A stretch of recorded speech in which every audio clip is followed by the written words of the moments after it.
Welcome to RK's Stories. Subscribe ചെയ്യാൻ മറക്കരുതേ. താളം ഭാഗം 50.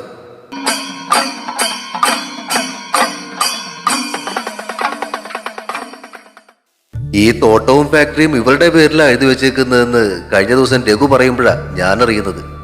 സേവിച്ചന്റെ ഒരു സ്വഭാവം വെച്ച് നിങ്ങൾ വരുമ്പോൾ അവൻ പ്രശ്നമുണ്ടാക്കാൻ സാധ്യതയുണ്ടെന്ന് തോന്നിയതുകൊണ്ടാണ് നിങ്ങൾക്ക് പിന്നാലെ ഞങ്ങളും വന്നത്. ശിവൻ കൊണ്ടുകൊടുത്ത വൈൻ രുചിച്ചു നോക്കിക്കൊണ്ട് അവൻ സേതുവിനോട് സംസാരിക്കുന്നത് ശ്രദ്ധിക്കുകയായിരുന്നു റോസ്. പാചകം ചെയ്തു കഴിഞ്ഞ ഇറച്ചി മരക്കുറ്റികളിൽ പലക തറച്ചുണ്ടാക്കിയ ഒരു മേശയിലേക്ക് എടുത്തു വെക്കുന്നുണ്ട് കാശിയപ്പനും പൗലോസ് ചേട്ടനും കൂടി. ഏലിയമ്മച്ചയിടത്തെ അകത്തു നിന്നും എന്തൊക്കെയോ പാത്രങ്ങളിലാക്കി കൊണ്ടുവരുന്നുണ്ട്. നീ ഇനി അവിടെ തന്നെ ഒറ്റയ്ക്ക് നിൽക്കാനുള്ള തീരുമാനമാണോ മോളെ? ഏലിയമ്മച്ചയിടത്തിയെ കണ്ട് എഴുന്നേൽക്കുന്നതിനിടയിൽ ശിവനന്ദന്റെ ചോദ്യം റോസ് വ്യക്തമായി കേട്ടില്ല. എന്താ ശിവേട്ടൻ പറഞ്ഞത്? ചെറുവാണിയൂരുള്ള വീട്ടിലെ ഒറ്റയ്ക്ക് കഴിഞ്ഞുകൂടാനാണോ നിന്റെ പ്ലാൻ എന്ന് ചോദിച്ചതാ. അവൻ ആ ചോദ്യം ഒന്നുകൂടി വ്യക്തമാക്കി. അതെ ശിവേട്ട, അവിടെ നിന്ന് മാറി നിന്നാലേ എനിക്ക് ശ്വാസം മുട്ടും. അവിടെ എനിക്ക് എന്റെ അപ്പച്ചനും അമ്മച്ചും ഉള്ളതുപോലെയാ. അല്പനേരത്തേക്ക് ആരും ഒന്നും പറഞ്ഞില്ല. പാത്രങ്ങൾ അടുക്കി വെക്കുകയായിരുന്ന കാശിയപ്പനും നിശ്ചലനായി നിന്ന് അവളെ നോക്കി. അച്ഛൻ സമ്മതിച്ചാലും വല്യച്ഛനും വല്യമ്മയും നിവിൻചേട്ടനും ഒക്കെ അത് സമ്മതിക്കുമെന്ന് എനിക്ക് തോന്നുന്നില്ല കേട്ടോ. ശിവൻ ആ പറഞ്ഞതിന് മറുപടി നൽകാൻ ആഗ്രഹിക്കാത്ത മട്ടിൽ റോസ് കയ്യിലിരുന്ന മുന്തിരി വൈനിൽ ഒന്നുകൂടി മുത്തി. നമ്മുടെ വീട്ടിലുള്ളവരെ പറ്റിയൊക്കെ നിനക്കറിയാമോ? അവൾ തല കുലുക്കി കൈവിരലുകളിൽ എണ്ണി. അമ്മാമ്മയും അപ്പാപ്പനും മരിച്ചുപോയി. വല്യമ്മാവൻ ബാലകൃഷ്ണൻ, അമ്മായി സാവിത്രി, പിന്നെ വല്യമ്മാവന്റെ മകൻ നിവിൻ ചേട്ടൻ, ചെറിയമ്മാവൻ ബ്രഹ്മാനന്ദൻ, അമ്മായി ബാമ. ഇത്രയും പേരെ പറ്റിയാ അമ്മച്ചി പറഞ്ഞിട്ടുള്ളത്. കൈവിരലുകൾ ഓരോന്നായി മടക്കി തലയൽപ്പം മേലോട്ട് ചരിച്ച് ഓർമ്മിച്ചെടുക്കും പോലെ പറയുന്നവളെ നോക്കി ശിവനന്ദൻ ചിരിച്ചു. ഇനിയും ഉണ്ട് ആൾക്കാര്. ശിവേട്ടനും നന്ദേട്ടനും അല്ലേ? പക്ഷെ നിങ്ങളെ പറ്റി അമ്മച്ചി പറഞ്ഞിട്ടില്ല. അപ്പച്ചി തറവാട്ടിൽ നിന്നും പോന്നതിന് ശേഷമാടാ ഞങ്ങൾ ജനിച്ചത്. അച്ചാമ്മ ഞങ്ങൾ ജനിക്കും മുന്നേ മരിച്ചതാ. അച്ചാച്ചൻ 2 വർഷം മുന്നെയാ മരിച്ചത്. ഈ നിവിനേട്ടനെ ഒരു അനിയത്തിയുണ്ട്, മൃദുല. അവളെ ഏകദേശം നിന്റെ പ്രായം വരും. നിവിനേട്ടന്റെ വിവാഹവും കഴിഞ്ഞതാ. ഏട്ടത്തിയുടെ പേര് ലക്ഷ്മി. അവർക്കൊരു മകനും ഉണ്ട്, 3 വയസ്സുകാരൻ അനൂപ്. വീട്ടിൽ അവനെ ഞങ്ങൾ അക്കൂന്നാ വിളിക്കുന്നത്. വീട്ടിലുള്ളവരെ പറ്റി ശിവൻ വിവരിക്കുമ്പോൾ ആകാംക്ഷയും സന്തോഷവും കൊണ്ട് റോസിന്റെ കണ്ണുകൾ വിടർന്നിരുന്നു. നിന്റെ കാര്യം അവരൊന്നും അറിഞ്ഞിട്ടില്ല. അച്ഛനും വല്യച്ഛനും നിവിനേട്ടനും കൂടി ബിസിനസിന്റെ ആവശ്യങ്ങൾക്ക് വേണ്ടിയുള്ള യാത്രയില്ല. അവർ തിരിച്ചെത്തിയിട്ട് വേണം നിന്റെയും അപ്പച്ചിയുടെയും കാര്യം അവരെ അറിയിക്കാൻ. വല്യമ്മയും അപ്പച്ചിയും വലിയ കൂട്ടായിരുന്നു എന്നാ കേട്ടിട്ടുള്ളത്. ആരുമില്ല എന്നുള്ള ആ വിഷമമൊക്കെ അങ്ങനെ കുറേശ്ശെയായി മാറട്ടെ റോസമ്മോ. തൊട്ടടുത്തിരുന്ന് സേതു അത് പറഞ്ഞപ്പോ സന്തോഷം വന്നാലും കണ്ണുകൾ നിറയും എന്നവൾക്ക് മനസ്സിലായി. പിള്ളേരെ, ഇനി ഭക്ഷണം കഴിച്ചിട്ടാവാ. ഏലിയാമ്മച്ചയിടത്തെ വിളിച്ചു പറഞ്ഞതോടെ അവർ എഴുന്നേറ്റു. വൃശ്ചിയെയും രഘുവിനെയും കണ്ടില്ലല്ലോ. എഴുന്നേൽക്കുന്നതിനിടയിൽ സേതു അവരെ അന്വേഷിച്ചപ്പോ റോസ് ഇടയ്ക്ക് ചാടി. ഞാൻ പോയി നോക്കിയിട്ട് വരാം. സേതുവും ശിവനും കൂടി മേശക്കരികിലേക്ക് നടക്കുമ്പോൾ റോസ് വൃശ്ചികയും രഘുവിനെയും അന്വേഷിച്ചിറങ്ങി. തങ്ങൾ ഇരിക്കുകയായിരുന്നതിന്റെ അങ്ങേവശത്തൊന്നും അവരെ കാണാതെ വന്നപ്പോ അവൾ വീടിന് വലം വെച്ച് വടക്കേപ്പുറത്തേക്ക് നടന്നു. അവിടേക്ക് എത്തുമ്പോഴേ കേട്ടു അടക്കി പിടിച്ച സംസാരങ്ങളും കുണുങ്ങിക്കൊണ്ടുള്ള ചിരിയും. ഏട്ടന്റെയും വരുംകാല ഏട്ടത്തിയുടെയും വേണ്ടാത്ത കാഴ്ചകളൊന്നും കാണണ്ടല്ലോ എന്ന് കരുതി വരുത്തിക്കൂട്ടിയൊരു ചുമയും ഉച്ചത്തിൽ ചുമച്ചുകൊണ്ട റോസ് അങ്ങോട്ടേക്ക് കടന്നു ചെന്നത്. കരിങ്കൽ ബെഞ്ചിൽ രഘുവിന്റെ തോളിൽ ചാരിയിരിക്കുകയായിരുന്ന വൃശ്ചിക റോസിന്റെ ചുമ കേട്ട് ഞെട്ടിപ്പിടഞ്ഞെഴുന്നേറ്റു. എന്തോന്നിനാ നീ ഇങ്ങനെ പേടിക്കുന്നേ? അവളുടെ ആ വെപ്രാളം കണ്ട് രഘു ആശ്ചര്യപ്പെട്ടു. പേടിക്കുന്നതോ? ആ വരുന്ന മുതലില്ലേ നിങ്ങളുടെ അനിയത്തി. ഞാൻ ഇവിടെ നിങ്ങളുടെ തോളിൽ ചാരിയിരിക്കുന്നത് അവളെങ്ങാനും കണ്ടാലുണ്ടല്ലോ, പിന്നെ ഒരാഴ്ചത്തേക്ക് അതിന്റെ വർണ്ണനയായിരിക്കും. പറഞ്ഞു വരുമ്പം ഒടുക്കം ഞാൻ അവളുടെ ആങ്ങളയെ പീഡിപ്പിക്കാൻ ശ്രമിച്ചെന്നാവും വരിക. ഏയ്, അങ്ങനെയൊക്കെ പറയൂ. ഒന്നുമില്ലേലും ഞാൻ അവളുടെ ഏട്ടനായിട്ട് വരില്ലേ? പക്ഷേ സ്വഭാവം വെച്ച് നോക്കുമ്പോഴേ അവൾ നിങ്ങളുടെ ഏട്ടനായിട്ട് വരും. അപ്പോഴേക്കും റോസ് അവരുടെ അടുത്തേക്ക് എത്തിയിരുന്നു. എന്താണ് മക്കളെ, കഴിഞ്ഞില്ലേ ഇതുവരെ? എന്ത് കഴിഞ്ഞില്ലെന്ന്? മീശ പിരിച്ചുകൊണ്ടവൻ അവളുടെ മുന്നിൽ ഏട്ടൻ കളിക്കാൻ നോക്കി. അവനെ പുച്ഛിച്ചുകൊണ്ടവൾ കൈ നീട്ടി അവന്റെ ഷർട്ടിൽ ഒട്ടിപ്പിടിച്ചിരുന്ന പൊട്ടെടുത്ത് വൃശ്ചികയുടെ നെറ്റിയിൽ തൊട്ടുകൊടുത്തു. വിളറിപ്പോയ മുഖം റോസ് കാണാതിരിക്കാൻ അവൻ മുഖം തിരിച്ചപ്പോ വൃശ്ചികയുടെ കൈയും വലിച്ചുകൊണ്ട് അവൾ മുന്നോട്ട് നടന്നു കഴിഞ്ഞിരുന്നു. പിറ്റേ ദിവസം കാലത്ത് തൊഴുതിറങ്ങുമ്പോഴും യാമിയുടെ മുഖം മ്ലാനമായിരുന്നു. എന്തു പറ്റി ദേവുട്ടിയെ? അരയാൾത്തറയ്ക്കടുത്ത് വെച്ചിരുന്ന ബൈക്കിനരികിലേക്ക് എത്തിയതും പ്രവീൺ ചോദിച്ചു. വീട്ടിൽ നിന്ന് ഇറങ്ങിയപ്പോൾ മുതൽ ഞാൻ ശ്രദ്ധിച്ചതാ. എന്താ ഒരു ദുഃഖം? അവൾ മിണ്ടിയില്ല. ഇരിക്കെ. അരയാൾത്തറയിലെ പൊടി തട്ടിക്കുടഞ്ഞുകൊണ്ട് അവൻ ക്ഷണിച്ചപ്പോ മറുത്തു പറയാതെ അവളും അങ്ങോട്ടേക്ക് കയറിയിരുന്നു. ഇനി പറയും, എന്താ കൊച്ചിന്റെ പ്രശ്നം? റോസും വൃശ്ചികയും ദേവുട്ടിയെ കൂട്ടാതെ കുട്ടിക്കാനത്തേക്ക് പോയതുകൊണ്ടാണോ? കൊച്ചു കുഞ്ഞുങ്ങളെ പോലെ തലയാട്ടുന്നവളെ കണ്ട് ചേർത്ത് പിടിച്ച് ഓമനിക്കാനുള്ളത്ര വാത്സല്യം തോന്നിപ്പോയി അവന്. അമ്പലത്തിലേക്ക് വരുന്നവരും പോകുന്നവരും ഉണ്ടായിരുന്നത് കൊണ്ട് സ്വയം നിയന്ത്രിച്ചുകൊണ്ട് അവൻ അവരുടെ അടുത്തേക്ക് അല്പം കൂടി നീങ്ങിയിരുന്നു. ഇത്രയ്ക്കേ ഉള്ളൂ കാര്യം. കല്യാണം കഴിയട്ടെ കേട്ടോ. കുട്ടിക്കാനത്ത് മാത്രമല്ല 3-6 തേക്കടിയിലും ഒക്കെ ഞാൻ കൊണ്ടുപോകാമല്ലോ എന്റെ കൊച്ചിനെ. അവൾ കണ്ണുകൾ വിടർത്തി അവനെ നോക്കി. സത്യം? അവനാ കൈ കവർന്നെടുത്ത് അതിലമർത്തി. സത്യം. അമ്പലത്തിൽ മാല കെട്ടാൻ വരുന്ന വാരസ്യാര് വാ കുത്തി ചിരിച്ചുകൊണ്ട് അവരെ കടന്നുപോയി. അവൾ ചളിപ്പോടെ കൈ വലിച്ചെടുത്തു. നാളെ കാലത്ത് അവരെത്തുമെന്ന് പ്രതിവട്ടം പറയുന്നത് കേട്ടായിരുന്നു. ഓ, വൃശ്ചികയും റോസും എന്നെ വിളിച്ചിരുന്നു. ഓഹോ, വിളിച്ചായിരുന്നു. എന്നിട്ടാണോ ഈ സങ്കടം? അത് പിന്നെ അവിടുത്തെ ഭംഗിയും മഞ്ഞും തണുപ്പിനെ പറ്റിയൊക്കെ പറഞ്ഞു കേട്ടപ്പോ എനിക്കും കൊതിയായിട്ടാണെന്നേ. അച്ചോടാ, കല്യാണം കഴിയട്ടെ കേട്ടോ. അണിമൂണേ നമുക്ക് കുട്ടിക്കാനത്തേക്ക് തന്നെ ആക്കിയേക്കാം. അത് കേട്ട് ചുവന്നു തൊടുത്തു വരുന്ന മുഖത്തെ അവൻ കൊതിയോടെ നോക്കിയിരുന്നു. ഇത്രയും നാളത്തെ അടുപ്പം കൊണ്ട് അവന്റെ സ്വഭാവം ഏകദേശം മനസ്സിലാക്കിയിരുന്ന അവൾ അവന്റെ നോട്ടം കണ്ടതും വിഷയം മാറ്റാൻ ശ്രമിച്ചു. ശ്രീയേട്ടത്തിക്ക് എങ്ങനെയുണ്ട് ഇപ്പോ? ശാർദയിലുണ്ടെങ്കിലും തീറ്റയ്ക്ക് ഒരു കുറവുമില്ല. അമ്മയും ചേട്ടനും കൂടി നിർബന്ധിച്ച് തീറ്റിക്കുന്നത് കാണാം. പോരാത്തതിന് 1-2 ദിവസങ്ങളിൽ വരുന്ന ഏട്ടത്തിയുടെ അമ്മയുടെ വക ഉണ്ട് തീറ്റിക്കല് മത്സരം. വയറ് നിറഞ്ഞിട്ടേ ആ പാവം എഴുന്നേറ്റ് നിന്ന് തിന്നുന്നത് കാണാം ചിലപ്പോ. പിന്നെ ഒരു ഗുണമുള്ളത് എന്താന്ന് വെച്ചാലേ, എനിക്കും തിന്നാൻ ഇഷ്ടമുള്ള സാധനങ്ങളുടെ ലിസ്റ്റ് കൂടി ഞാനിപ്പോ ഏട്ടത്തിയെ കൊണ്ട് പറയിപ്പിക്കാറുണ്ട്. അവൻ പറഞ്ഞത് കേട്ട് യാമി സ്വയം മറന്ന് കുലുങ്ങി ചിരിച്ചു. അധികം അങ്ങ് ചിരിക്കണ്ട, കുറച്ചു കഴിഞ്ഞാലേ ഇതൊക്കെ അനുഭവിക്കാനുള്ളതാ. തൊട്ടെടുക്കാനാവും വിധം ആ മുഖത്തേക്ക് വീണ്ടും ചോര ഇരച്ചെത്തുന്നത് അവൻ കൗതുകത്തോടെ നോക്കിക്കണ്ടു. അവളുടെ കവളിൽ നിന്നും ആ ചോരത്തൊടുപ്പ് കൈവിരലിനാൽ തൂത്തെടുക്കാൻ ശ്രമിച്ചുകൊണ്ട് അവൻ ചോദിച്ചു, എന്തേലും പറഞ്ഞാലുടനെ ഇങ്ങനെ ചുവന്നു തൊടുക്കാനും മാത്രം ചോര എവിടെയായിരിക്കുന്നു നിന്റെ ദേവുട്ടിയെ? വീണ്ടും ഒരു കുങ്കുമച്ചപ്പ് തട്ടിമറിഞ്ഞതുപോലെ ചുവക്കുന്ന കവളിലേക്ക് ചുണ്ടമർത്താനുള്ള ആഗ്രഹത്തെ പണിപ്പെട്ടടക്കിക്കൊണ്ട് അവൻ ആൾത്തറയിൽ നിന്നും ചാടി ഇറങ്ങി. വാ പോകാം. ഇനി ഇവിടെ ഇരുന്നാലേ ചിലപ്പോ അമ്പലപ്പറമ്പാണെന്ന കാര്യം ഞാൻ അങ്ങ് മറന്നുപോകും. ആലിലകൾ കിലുക്കി ഉണർത്തിയ കാറ്റിന്റെ കൈകൾ വീശിപ്പറത്താൻ ശ്രമിച്ച സാരിത്തുമ്പിനെ അടക്കി പിടിച്ചിട്ട് ചിരി അടക്കിക്കൊണ്ടവൾ അവന് പിന്നാലെ ബൈക്കിനടുത്തേക്ക് നടന്നു. കാലത്തെ ചായ കുടിക്കാൻ വരുന്ന ആളുകളുടെ തിരക്കൊഴിഞ്ഞ നേരമായിരുന്നു കേശവൻ ചേട്ടന്റെ ചായക്കടയിൽ. പാപ്പുവാശാനും റോസിന്റെ വീട്ടിൽ മതില് പണിക്കാൻ നിൽക്കുന്ന ആന്റോയും കൂട്ടരും മാത്രമേ ഉണ്ടായിരുന്നുള്ളൂ ആ സമയം കടയിൽ. റോസും സേതുവും കാശിയപ്പനും കൂടി കുട്ടിക്കാനത്തുള്ള ഫാക്ടറി ഏറ്റെടുക്കാൻ പോയതിനെ കുറിച്ചുള്ള സംസാരത്തിലായിരുന്നു അവർ. പതിവ് പോലെ സംസാരത്തിൽ പങ്കെടുക്കുന്നില്ലെങ്കിലും കേശവൻ ചേട്ടൻ കൊണ്ടുവന്നു വെച്ച ചായയും ദോശയും കഴിക്കുന്നതിനിടയിൽ പാപ്പുവാശാന്റെ ശ്രദ്ധയും മുന്നിൽ നടക്കുന്ന സംസാരത്തിലായിരുന്നു. 2 ദിവസമായിട്ട് രാത്രി റോസാക്കൊച്ചിനെ വീട്ടുപടികൾ കാണാതിരുന്നതിന്റെ കാരണം മനസ്സിലാക്കിയതിന്റെ ആശ്വാസത്തോടെ അങ്ങേര് ഭക്ഷണം കഴിക്കുന്നതിനിടയിലാണ് തൊട്ടടുത്തുള്ള രമേശന്റെ ബേക്കറിയിൽ നിന്നും ഏതോ ചില്ലുഭരണി വീണുടയുന്ന ശബ്ദം അവർ കേട്ടത്. അതോടൊപ്പം വല്ലാത്തൊരു ബഹളവും കൂടി കേട്ടതോടെ പാപ്പുവാശാൻ ഒഴികെ ബാക്കിയുള്ളവർ റോഡിലേക്ക് ചാടി ഇറങ്ങി.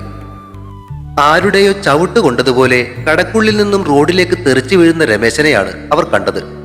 ചാടി എഴുന്നേറ്റ അവൻ ബേക്കറിക്കുള്ളിലേക്ക് ഓടിക്കയറുന്നത് കണ്ടതോടെ എല്ലാവരും ബേക്കറിയുടെ മുന്നിലേക്ക് ചെന്നു. രമേശനും അവന്റെ അളിയൻ രവീന്ദ്രനും തമ്മിലുള്ള മൽപ്പിടുത്തമാണ് അവർ കണ്ടത്. കടയിൽ നിൽക്കുന്ന പയ്യന്മാർ 2 പേരെയും പിടിച്ചു മാറ്റാൻ ശ്രമിക്കുന്നുണ്ട്. പക്ഷെ തങ്ങളെക്കാൾ കരുത്തും ശരീരവുമുള്ള അവരെ നിയന്ത്രിക്കാൻ ആ പിള്ളേർക്ക് കഴിഞ്ഞില്ല. മറ്റൊരു കുപ്പി ഭരണി കൂടി താഴെ വീണുടഞ്ഞു.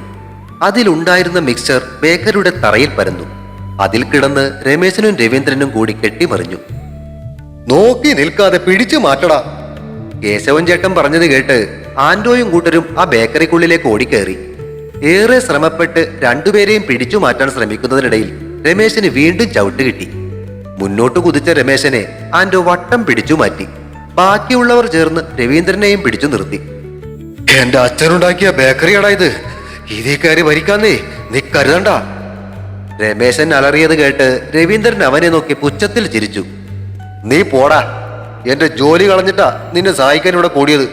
അതുകൊണ്ട് എന്നെ ഒഴിവാക്കിയിട്ടേ ഈ ബേക്കറി മുന്നോട്ട് കൊണ്ടുപോകാമെന്ന് നീ കരുതണ്ട. പിടിച്ചു വെച്ചവന്മാരെ കുടഞ്ഞു മാറ്റിയിട്ട് രവീന്ദ്രൻ മുണ്ടും മടക്കി കുത്തിക്കൊണ്ട് കടയിൽ നിന്നും ഇറങ്ങി നടന്നു. പൊട്ടിയ ചുണ്ടിൽ പൊടിച്ചു നിന്ന ചോര തുടച്ചുകൊണ്ട് രമേശൻ ആ പോക്കും നോക്കി പല്ല് ഞെരിച്ചു. എന്താ രമേശ ഇത്? ഒന്നുമില്ല, താൻ വായിയിടത്തെ അല്ലേടോ. സ്വന്തം അളിയനോട് ഇങ്ങനെ തെരുവ് പിള്ളേരെ പോലെ കിടന്ന് തല്ലുപിടിക്കുന്നത് മോശമല്ലേ? എന്നെ എന്റെ സ്വന്തം കടയിൽ നിന്നും പുറത്താക്കാൻ നോക്കിയാലേ പിന്നെ ഞാനെന്ത് ചെയ്യണം കേശവൻ ചേട്ടാ? സ്വന്തം തന്തയെ കടയിൽ നിന്നും ചവിട്ടി പുറത്താക്കുമ്പോ നീ ഓർത്തില്ലല്ലേടാ ഒരു ദിവസം നിന്നെ പുറത്താക്കാനും ആരെങ്കിലും വരുമെന്ന്. ചായക്കടയുടെ വരാന്തയിലേക്ക് ഇറങ്ങി വന്ന പാപ്പു ആശാൻ പറഞ്ഞത് കേട്ട് രമേശൻ നാവിറങ്ങിപ്പോയതുപോലെ നിന്നു. പിറ്റേ ദിവസം കാലത്ത് ഉറക്കമുണർന്ന ചെറുവാണിയൂരിനെ ഇളക്കി മറിച്ചുകൊണ്ട് 2 വാർത്തകൾ കാറ്റിന്റെ വേഗതയിൽ പടർന്നു പിടിച്ചു. അതിലൊന്ന്, തലേന്ന് രാത്രിയിൽ വാരിയെടുത്ത രമേശനെ ആരൊക്കെയോ ചേർന്ന് തല്ലി അവശനാക്കി പാടത്തിട്ടിരുന്നു എന്നതാണ്. കടയടച്ച് വീട്ടിലെത്തിയതിനു ശേഷം പാതിരാത്രിയായിട്ടും ഉറക്കം വരുന്നില്ല, ഒരു മനസമാധാനവുമില്ല, ഒന്ന് നടന്നിട്ട് വരാമെന്നും പറഞ്ഞ് ഇറങ്ങിയതാണത്രയാള്. ഏറെ സമയം കഴിഞ്ഞിട്ടും തിരികെ എത്താതെ ആയപ്പോ ദേവി അയൽപക്കത്തുള്ളവരെ വിളിച്ചുണർത്തി അറിയിച്ചതനുസരിച്ച് അവർ അന്വേഷിച്ചിറങ്ങിയപ്പോഴാണ് പാടത്തെ ചേറിൽ പുതഞ്ഞു കിടന്നിരുന്ന രമേശനെ കണ്ടെത്തിയത്. തന്നെ ആക്രമിച്ചവർ ആരാണെന്ന് മനസ്സിലായില്ലെങ്കിലും അന്നേ ദിവസം കാലത്ത് അളിയനുമായി അടിയുണ്ടായെന്നും അങ്ങേരെ ഏർപ്പാടാക്കി ആരെങ്കിലും ആയിരിക്കുമോ എന്ന സംശയമുണ്ടെന്നും ആശുപത്രിയിൽ വെച്ച് രമേശൻ പോലീസിന് മൊഴിയും കൊടുത്തു. മറ്റൊന്ന്, സേതുവിനെയും റോസിനെയും ചേർത്ത് അപവാദങ്ങൾ പറഞ്ഞുകൊണ്ടുള്ള ചുവരെഴുത്തുകളായിരുന്നു. ഇരുകരകളിലുമുള്ള പല വീടുകളുടെയും കൂടാതെ അമ്പലത്തിന്റെയും പള്ളിയുടെയും വരെ മതിലുകളിൽ പോലും അവരിരുവരെയും ചേർത്ത് വൃത്തികേടുകൾ പ്രത്യക്ഷപ്പെട്ടത് കരക്കാരെ ഒരുപോലെ അത്ഭുതപ്പെടുത്തി. വഴക്കും വക്കാണവും തല്ലുമൊക്കെ ഉണ്ടാകാറുണ്ടെങ്കിലും ഇതുപോലെ ആരെങ്കിലുമൊക്കെ അപകീർത്തിപ്പെടുത്തിക്കൊണ്ടുള്ള ചുവരെഴുത്തുകളൊക്കെ കരയിൽ ആദ്യമായിട്ടായിരുന്നു. അതിന്റെ എല്ലാം ചൂടുപിടിച്ച ചർച്ചകൾക്കിടയിലേക്കാണ് കുട്ടിക്കാനത്ത് നിന്നും റോസും കൂട്ടരും വന്നിറങ്ങിയത്. റോസിന്റെ വീടിനപ്പുറത്തുള്ള മതിലിലും ഉണ്ടായിരുന്നു ആ ചുവരെഴുത്ത്. ആൻഡോയും പണിക്കാരും മതിലിന് മുന്നിൽ കൂടി നിൽക്കുന്നത് കണ്ടാണ് സേതു കാറ് ചവിട്ടി നിർത്തിയത്. കാറിന്റെ പിൻസീറ്റിൽ നിന്നും തല വെളിയിലേക്കിട്ട റോസിനെ കണ്ട് ആൻഡോ കാറിനടുത്തേക്ക് ധൃതിയിൽ ചെന്നു. എന്താ ആൻഡോ ചേട്ടാ എല്ലാരും കൂടി നിൽക്കുന്നേ? അവൾ ചോദിച്ചു. എന്റെ റോസ കൊച്ചെ ഒന്നും പറയണ്ട, ഏതോ വൃത്തികെട്ടവന്മാരെ കൊച്ചിനെയും സേതുവിനെയും ചേർത്ത് ഓരോ കുരുത്തക്കേടുകളൊക്കെ എഴുതി വെച്ചേക്കുവന്നേ. ഏ, അങ്ങനെ ഒരു സംഭവം ഉണ്ടായോ? അവൾ തല വെട്ടിച്ച് വൃശ്ചികയെ നോക്കുമ്പോഴേക്കും മുൻസീറ്റിൽ നിന്നും കാശിയപ്പൂപ്പൻ പുറത്തേക്ക് ഇറങ്ങി കഴിഞ്ഞിരുന്നു. കാശിയപ്പൂപ്പൻ ഇറങ്ങി ചെന്നപ്പോ ആൻഡോ ചേട്ടന്റെ പണിക്കാർ വഴി ഒഴിഞ്ഞു കൊടുത്തു. പെയിന്റ് കൊണ്ടാണ് മതിലിൽ എഴുതി പിടിപ്പിച്ചിരിക്കുന്നത്: Sethunathan Marar plus Rosemary is equal to Kuttikkanam honeymoon. റോസിന്റെയും സേതുവിന്റെയും അഭീതവ എഴുത്തുകൾ അടുത്ത തിയേറ്ററിൽ ഉടൻ വരുന്നു. ചുവരെഴുത്തുകൾ വായിച്ച് പല്ല് കടിച്ച കാശിയപ്പൂപ്പന്റെ അരികിലേക്ക് റോസും വൃശ്ചികയും സേതും ഇറങ്ങി വന്നു. ആഹാ, കൊള്ളാലോ. എഴുത്തുകളിലൂടെ കണ്ണോടിച്ച് ചിരിച്ച റോസിനെ അവരെല്ലാം ആശ്ചര്യത്തോടെ നോക്കി. സേതു ദേഷ്യമടക്കി തല കുടഞ്ഞു. ആൻഡോ, ഇന്ന് തന്നെ മതിൽ വൈറ്റ് വാഷ് ചെയ്യണം. വൈറ്റ് വാഷ് ചെയ്യാനാണെങ്കിലേ അമ്പലത്തിലെയും പള്ളിയിലെയും മതിലുകൾ ഉൾപ്പെടെ കരയിലെ മൊത്തം മതിലുകളും ചെയ്യേണ്ടി വരും. ഇവിടെ മാത്രമല്ല സേതു ഇതുപോലുള്ള എഴുത്ത്. ഏയ്, അതിന്റെ ഒന്നും ഒരു ആവശ്യമില്ലെന്നേ. ഇതിപ്പോ തന്നെ ഞാൻ കാണിച്ചു തരാം. വഴിയോരത്ത് കിടന്നിരുന്ന ചെങ്കല്ലിന്റെ ഒരു കഷ്ണവും എടുത്ത് റോസ്മേരി മതിലിനരികിലേക്ക് ചെന്നു. Sethunathan Marar plus Rosemary is equal to Kuttikkanam honeymoon എന്നതിന് പിറകിലായി അവൾ ഒരു ഈക്വൽ ചിഹ്നം കൂടി വരച്ചിട്ട് അതിനപ്പുറം 3-4 കുട്ടികളുടെ പടം കൂടി വരച്ചു ചേർത്തു. റോസിന്റെയും സേതുവിന്റെയും അവിഹിത വീഴ്ചകൾ അടുത്ത തിയേറ്ററിൽ ഉടൻ വരുന്നു എന്ന വാക്കുകൾക്ക് ശേഷം ടിക്കറ്റുകൾ റിസർവ് ചെയ്യാനായി എത്രയും പെട്ടെന്ന് റോസിനെ സമീപിക്കുക എന്നുകൂടി അവൾ എഴുതി. എപ്പടി? കയ്യിലിരുന്ന ചെങ്കല്ല് വലിച്ചെറിഞ്ഞിട്ട് അവൾ എല്ലാവരെയും നോക്കി പുരികങ്ങൾ ഉയർത്തി. നിനക്കെന്താ വട്ടായോ റോസമ്മോ? സേതു ദേഷ്യപ്പെട്ടപ്പോ അവൾ വീണ്ടും ചിരിച്ചു. ഇതൊക്കെ മായ്ച്ചു കളഞ്ഞിട്ട് എന്താ കാര്യം സേതുവേട്ടാ? എഴുതിയവന്മാർ ഇനിയും വന്നെഴുതും. നമ്മളത് കാര്യമാക്കാതിരുന്ന അത്രയും ഉണ്ടാവും അതിന്റെ വിലയും. എന്തായാലും നിങ്ങൾ ഇനി കല്യാണം കഴിക്കാനൊന്നും പോകുന്നില്ലല്ലോ. ആ ഒരു കാര്യത്തിൽ എനിക്കും താല്പര്യമില്ല. ഇതിപ്പോ കാര്യം മൊത്തം അറിഞ്ഞ സ്ഥിതിക്ക് ഇനി നമുക്കൊരു കല്യാണ കാര്യം വരുമെന്ന പേടിയും വേണ്ട. സന്തോഷായില്ലേ? അവളുടെ അഭിപ്രായം കേട്ട് ചിരിക്കണോ കരയണോ എന്നറിയാതെ ബാക്കിയുള്ളവർ നിന്നപ്പോ കഴിഞ്ഞ ദിവസം രാത്രി രഘുനന്ദൻ പറഞ്ഞ കാര്യമായിരുന്നു വൃശ്ചികയുടെ ഓർമ്മയിലേക്ക് എത്തിയത്. ഇനി നന്ദേട്ടനെങ്ങാനും ആയിരിക്കും ഇത് ജയിച്ചത്? അവൾ ആലോചിച്ചു. രണ്ടിനെയും കൂട്ടി യോജിപ്പിക്കാനുള്ള വല്ല ഐഡിയയുടെയും ഭാഗമായിരിക്കോ ഇത്? ഏയ്, അങ്ങേരെന്തായാലും ഇത്രക്ക് ചീപ്പാവില്ല. ഒടുവിൽ അവൾ അതിൽ സ്വയം സമാധാനിക്കുകയും ചെയ്തു. ഇത് മാത്രമല്ല പ്രശ്നം, ഇന്നലെ രാത്രി ആരൊക്കെ ചേർന്നേ നമ്മുടെ രമേശനെ പഞ്ഞിക്കിട്ടു. അവന്റെ അളിയനെ ഏർപ്പാട് ചെയ്ത ആൾക്കാരാണെന്നാ പറയുന്നത്. കാലത്ത് കടയിൽ വെച്ച് രണ്ടും കൂടെ അടി വീഴുമ്പോ ഞങ്ങൾ ഉണ്ടായിരുന്നു അവിടെ. അതിന്റെ ബാക്കിയാണിതെന്നൊരു കരക്കമ്പിയുണ്ട്.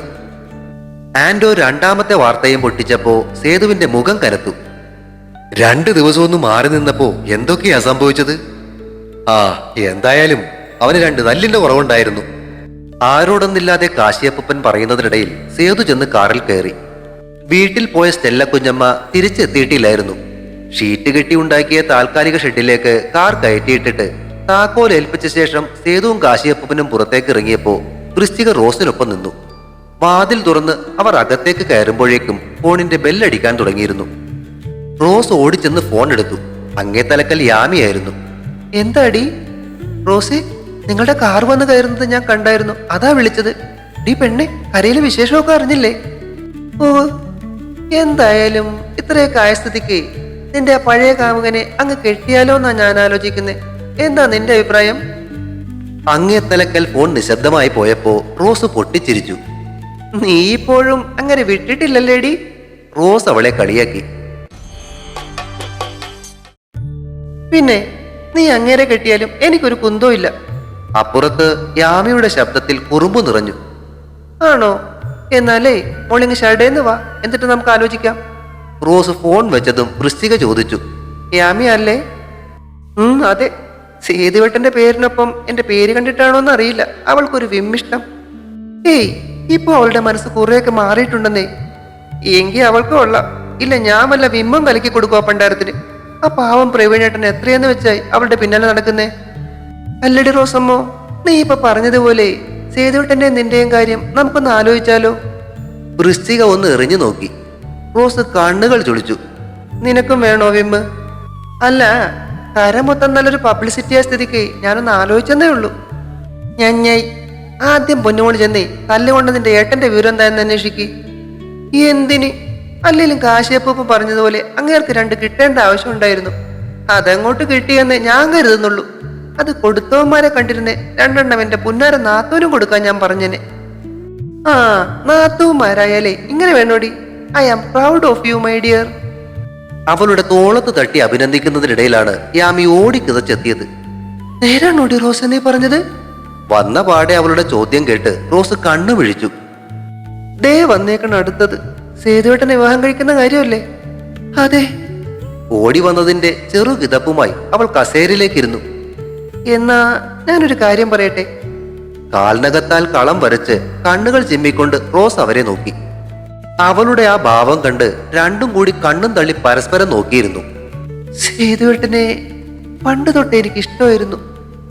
പിന്നെ നിന്റെ ഉപകാരത്തെണ്ടി ചേട്ടൻ ഇടയ്ക്ക് ചാടി കയറിയത് കൊണ്ടും ഇവൾക്ക് അങ്ങനെ ഇഷ്ടമാണെന്ന് പറഞ്ഞതുകൊണ്ടും ഞാൻ എൻ്റെ പ്രണയം മനസ്സിൽ കുഴിച്ചു മൂടി അതിന് മുകളിൽ ഒരു മരവും നട്ടെന്നേ ഉള്ളൂ. ആ മരം ഇപ്പോൾ വളർന്ന് പന്തലിച്ച് പൂവും കായും ഒക്കെ പടർത്തി അങ്ങനെ നിൽക്കുകയാണ് മക്കളെ. കൈ ഉയർത്തി നെറ്റിക്ക് മേലെ വെച്ചുകൊണ്ട് അവൾ വിലപിച്ചു. ഇന്ന് ഞാൻ ആ മരം അങ്ങ് വെട്ടാൻ പോവുകയാ. എന്നിട്ട് അതിനിടയിൽ കുഴിച്ചിട്ട് ആ സ്നേഹം എനിക്ക് പുറത്തെടുക്കണം. അതെനിക്ക് എൻ്റെ സേതുവേട്ടന് കൊടുക്കണം. അതിന് നിങ്ങൾ എന്നെ സഹായിക്കില്ലേടി പിള്ളേരെ? ഏതാണ് കാര്യം ഏതാണ് കളിയെന്ന് തിരിച്ചറിയാനാവാതെ വൃശ്ചികയും യാമയും വീണ്ടും പരസ്പരം നോക്കി. നീ ഞങ്ങളെ കളിയാക്കുകയാണോ? വിശ്വാസം വരാത്ത മട്ടിൽ വൃശ്ചിക അവളെ നോക്കി. ഏയ്, അങ്ങനെ തോന്നിയോ? സത്യമായിട്ടും എനിക്ക് അങ്ങനെ ഭയങ്കര ഇഷ്ടമാ. നിങ്ങൾ എങ്ങനെയെങ്കിലും ഈ കാര്യം അങ്ങേരെ ഒന്ന് അറിയിക്കണം. പറ്റിയ ഇന്ന് തന്നെ പറയാം. എന്നാലും ഒരു ചൂടുണ്ടാവും. ഇതിപ്പോ ആ ചുവരെഴുത്തിന്റെ പ്രശ്നം വാരിയെടുത്തറിഞ്ഞ് ആകെപ്പാടെ കുളമായിട്ടുണ്ടാകും. അതിനിടയിൽ കൂടിയേ നീ ഇതുകൂടി അങ്ങ് പറഞ്ഞാ മതി. എപ്പടി? ഞങ്ങളൊന്ന് ആലോചിക്കട്ടെ.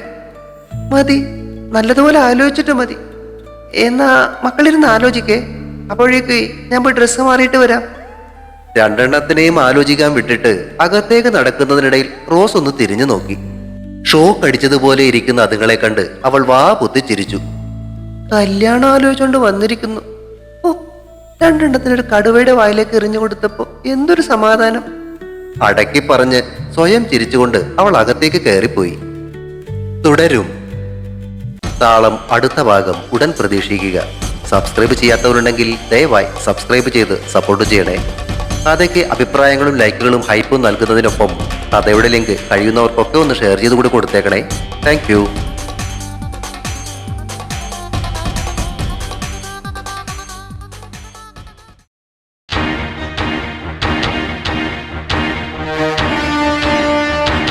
സീൻ